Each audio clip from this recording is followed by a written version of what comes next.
Assalamualaikum warahmatullahi wabarakatuh. Perkenalkan, nama saya Aldino. Di sini saya bersama rekan saya Chandra Hermawan, Norlis, dan Rizky Surya Pratama Daulay. Kami akan mempresentasikan tentang makalah bahasa Indonesia mengenai pedoman ejaan bahasa Indonesia. Secara umum, pedoman ejaan bahasa Indonesia memuat hal-hal dasar dalam menulis, di antaranya tentang pemakaian huruf, penulisan kata, pemakaian tanda baca, dan penulisan unsur serapan.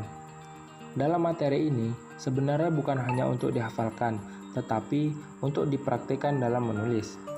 Pembahasan pertama yang akan saya bahas di sini adalah tentang pemakaian huruf, di mana dalam pemakaian huruf ini dijelaskan pemakaian huruf abjad, huruf vokal, huruf konsonan, huruf diftong, gabungan huruf konsonan, huruf kapital, huruf miring, dan huruf tebal.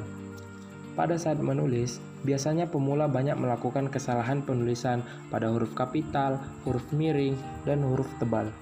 1. Penggunaan huruf kapital. Huruf kapital digunakan pada awal kalimat, misalnya pada kalimat mahasiswa itu rajin membaca. Huruf kapital digunakan pada nama orang, misalnya pada nama Septi Yul Septiani. Dan huruf kapital digunakan pada petikan langsung. Penggunaan huruf kapital. Penggunaan yang lainnya misalnya pada nama agama, kitab suci, nama Tuhan, nama gelar kehormatan, gelar akademik. Penggunaan huruf kapital.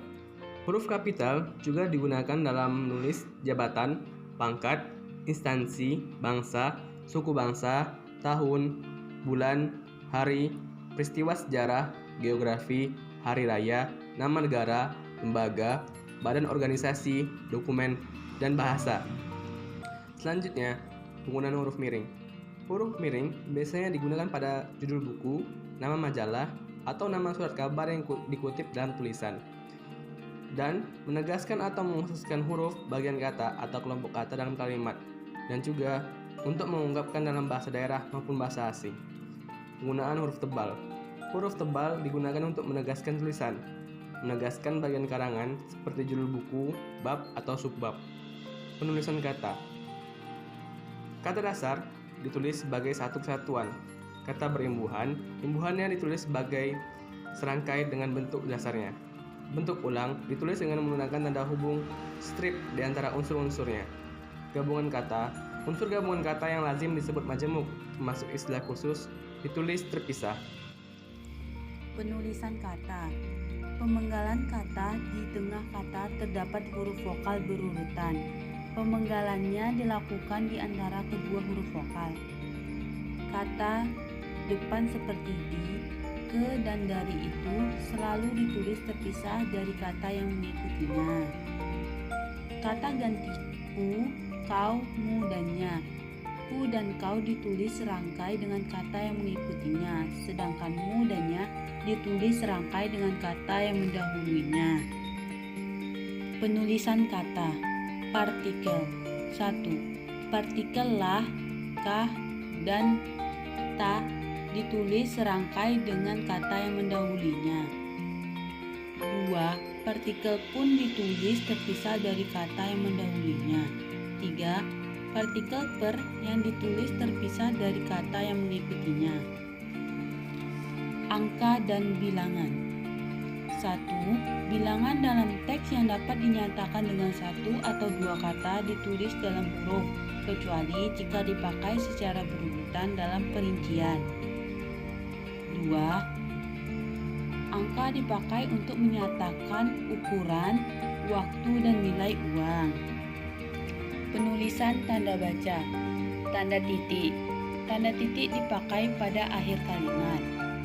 Tanda koma dipakai pada akhir perincian yang berupa klausa.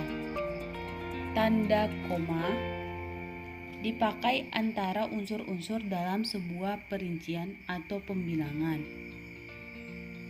Tanda hubung dipakai untuk menyambung unsur kata ulang. Tanda titik dua dipakai pada akhir pernyataan lengkap diikuti perincian atau penjelasan. Tanda pisah dipakai di antara bilangan, tanggal, atau tempat yang berarti sampai dengan atau sampai jauh.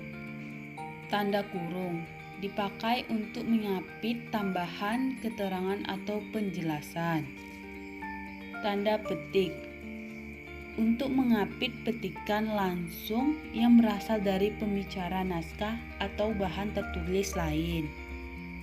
Tanda seru untuk mengakhiri ungkapan berupa seruan atau perintah yang menggambarkan kesungguhan ketidakpercayaan.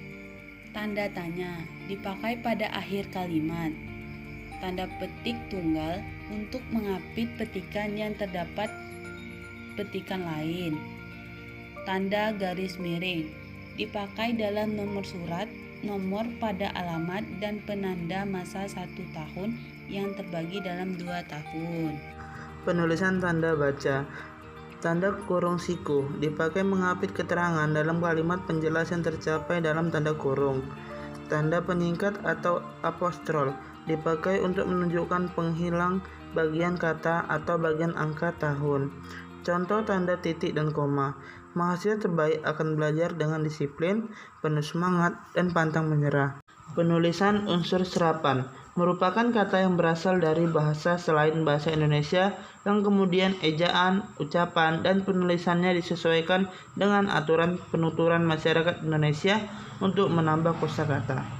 Penulisan unsur serapan.